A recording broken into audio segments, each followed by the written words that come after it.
A graça e a paz, meus amados irmãos, que alegria! Estamos começando mais uma semana de nossas meditações diárias. A partir de agora até sábado, você vai ver uma sequência de exposições aí com vários pastores.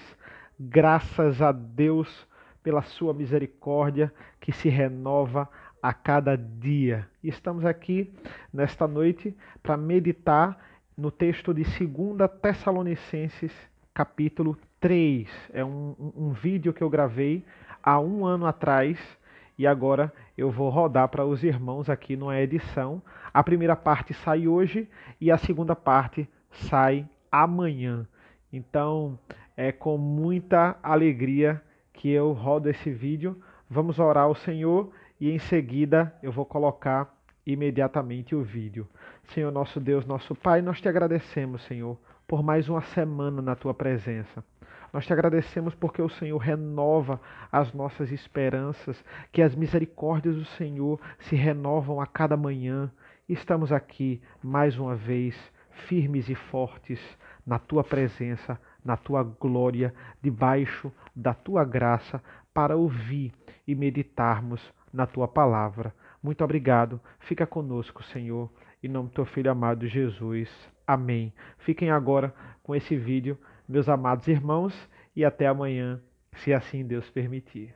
Hoje nós vamos falar sobre censuras eclesiásticas, um dos nossos capítulos da Confissão de Fé, e hoje nós vamos meditar no texto de 2 Tessalonicenses, capítulo 3, que é um texto bastante aí que fala muito sobre esse assunto de disciplina e a importância da disciplina no meio da igreja e como isso tem faltado nas igrejas, não só presbiterianas, mas na igreja em geral, no mundo protestante em que vivemos desde a Reforma Protestante. A disciplina eclesiástica ela era bem mais aplicada no contexto da Reforma, mas ela foi perdendo a sua importância ao longo do tempo e hoje atualmente praticamente ela não é aplicada e existem alguns pecados que são mais levados em consideração que outros e até esses outros pecados que são esquecidos, eles são bem mais fatais e mais letais para a igreja que esses pecados que geralmente são pecados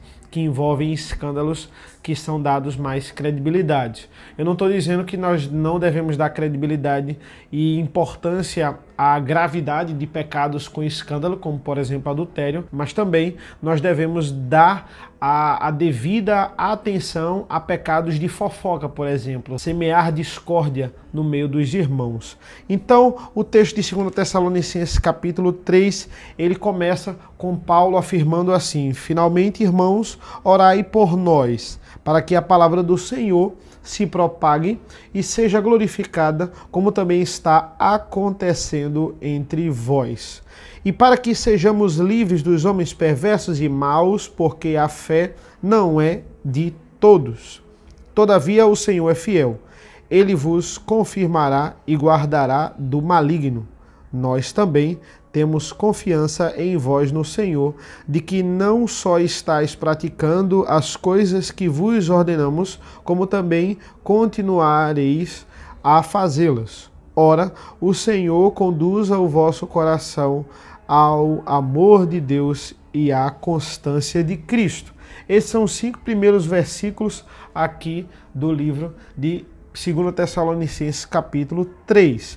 Então, irmãos, Paulo, ele já havia falado aqui sobre esse assunto na primeira carta aos Tessalonicenses. Se nós formos para a primeira carta de Paulo aos Tessalonicenses, no capítulo 4, versículo 11, nós vamos ler: e a diligenciardes por viver tranquilamente, cuidar do que é vosso e trabalhar com as próprias mãos, como vos ordeno. Tem um grande problema aqui. Por quê? Porque rebeldia, irmãos, na igreja é simplesmente uma atitude de pecado que o irmão está vivendo e ele não quer se arrepender. E aqui o contexto é muito peculiar, a gente vai ver porque Paulo está falando sobre disciplina no capítulo 3 de 2 Tessalonicenses. Em 1 Tessalonicenses, capítulo 5, versículo 14, diz assim: exortamo-vos também, irmãos, a que admoesteis os insubmissos, consolei os desanimados, ampareis os fracos e sejais longânimos para com todos. Ele aqui vai falar mais uma vez sobre a disciplina, introduzir, o que gerou um grande problema de rebeldia aqui na segunda carta de Paulo. Ele vai passar sobre isso na primeira carta, mas ele vai especificar, ele vai dedicar o capítulo, que é o capítulo 3, sobre isso na segunda carta dele aos Tessalonicenses. O problema é do comportamento, certo? O problema comportamental, ele resulta de um problema teológico, de uma falsa concepção que alguém tem sobre a teologia. A falsa teologia gera um problema comportamental. As pessoas se comportam de forma inadequada porque a teologia delas está errada. A forma dela de crença está errada e isso reflete nas ações, isso reflete nas atitudes.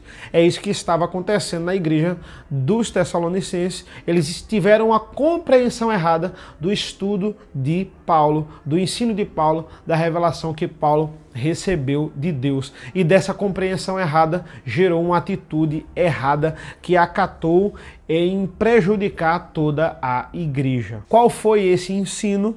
Quando Paulo ele vai falar sobre a segunda vinda do Senhor, esses homens vão atrelar a segunda vinda do Senhor ao tempo deles, ao tempo que eles estavam vivos. E atrelando isso, eles vão dizer assim, porque a gente precisa trabalhar, porque a gente tem que trabalhar. Eles estavam usando a segunda vinda do Senhor como desculpa para não trabalhar. E o que é que estava acontecendo? As pessoas que trabalhavam dentro da igreja estavam sendo obrigadas a sustentar essas pessoas que não queriam trabalhar. Paulo, no capítulo 3, ele vai bater de frente quanto a isso. Ele não vai aprovar a prática, não vai aprovar essa prática. No versículo 1 ele diz, finalmente, irmãos, orai por nós para que a palavra do Senhor se propague e seja glorificada, como também está acontecendo entre vós. Paulo ora pela evangelização, Paulo ora pela propagação da palavra na igreja em Tessalônica, para que se propague, certo?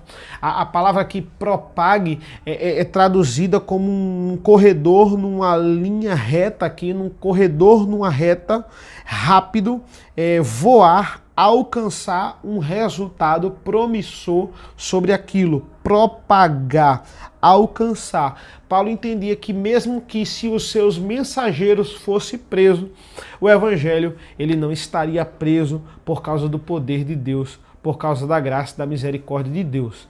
Então, ele acreditava nisso. Ele sabia da capacidade do evangelho, ele sabia do poder que o evangelho tinha para salvar, e ele sabia que mesmo os seus mensageiros presos, os seus evangelistas mortos e torturados, o evangelho, ele não podia, de forma nenhuma, ser calado. Então, ele orava e pedia oração pela propagação do evangelho. E para que sejamos livres dos homens perversos e maus, porque a fé não é de todos. Todavia, o Senhor é fiel, ele vos confirmará e guardará do maligno. Aqui nós temos Paulo, mais uma vez, pedindo oração, e pedindo oração agora especificamente no versículo 2 por proteção espiritual, e ele sabia que Satanás podia levantar homens para atrapalhar o ministério. Paulo, o próprio Paulo, na primeira carta aos Tessalonicenses, ele diz que é barrado por Satanás. Então ele entende o poder de Satanás, ele não é apático a isso. E Satanás ele vai agir usando homens que são perversos, usando homens ímpios, para até usar de meios legais, fazendo com que o evangelho não se propague.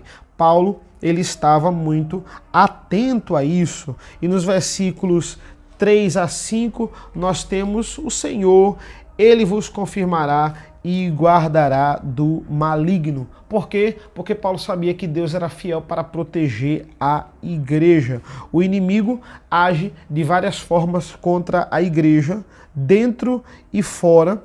Até no nosso desânimo, o inimigo pode nos usar, mas Paulo sabia o poder de Deus e o plano que Deus tinha para a sua igreja.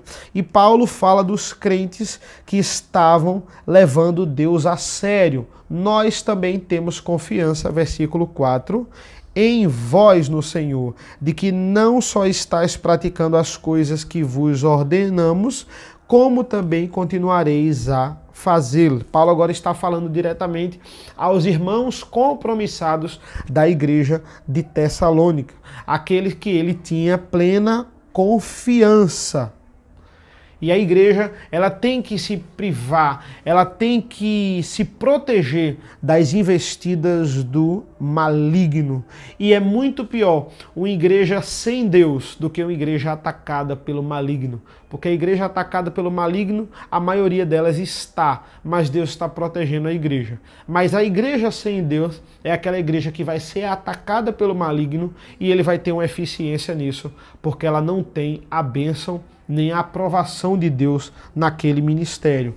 Então nós temos que buscar, como igreja, sempre agradar a vontade de Deus na sua palavra. A igreja precisa sempre estar tapando as brechas. Qualquer brecha de escândalo, qualquer brecha de fofoca, ela tem que buscar tratar isso, no caso da igreja presbiteriana, num conselho de presbítero. Os irmãos precisavam de constância. Veja o versículo 5. Ora, o Senhor conduza o vosso coração ao amor de Deus e à constância de Cristo. Essa constância, ele é traduzido aqui no grego como hipormone, ou seja, é uma paciência triunfadora de Cristo. É a paciência triunfadora de Cristo. Só se adquire essa paciência em Cristo, com certeza.